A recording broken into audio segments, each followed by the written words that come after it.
Apa bedanya diabetes tipe 1 dan tipe 2? Menurut Classification and Diagnosis of Diabetes, yaitu Standards of Medical Care and Diabetes, ADA atau American Diabetes Association, diabetes tipe 1 dan tipe 2 itu sebenarnya cukup beragam. Dan cara munculnya, terus perkembangannya juga bisa beda-beda setiap orang.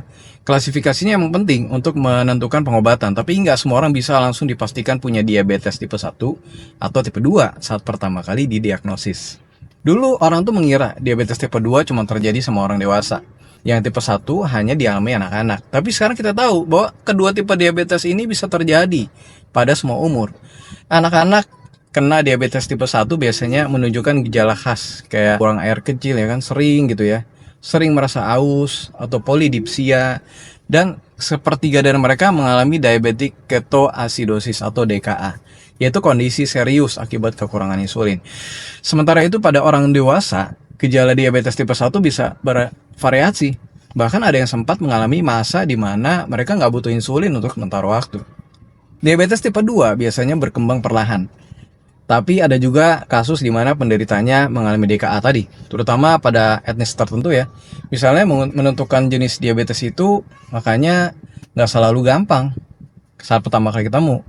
Kesalahan diagnosis cukup sering terjadi. Misalnya ada orang dewasa dengan diabetes tipe 1 dikira punya diabetes tipe 2. Atau ada yang seharusnya masuk kategori MODY, Maturity Onset Diabetes on the Young, tapi malah dia diagnosis sebagai diabetes tipe 1.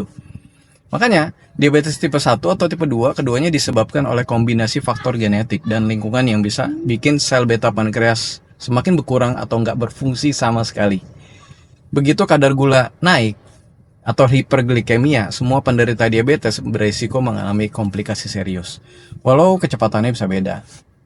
Nah, kedepannya pengobatan diabetes akan makin disesuaikan dengan kondisi masing-masing pasien. Gitu. Para peneliti di seluruh dunia tuh udah mencari cara untuk sistem klasifikasi diabetes bisa lebih akurat dengan melihat faktor klinis, fisiologis, dan genetik. Tujuannya supaya pengobatan bisa lebih tepat sasaran dan lebih efektif buat tiap orang. Jangan lupa share, follow, komen kalau dirasa bermanfaat.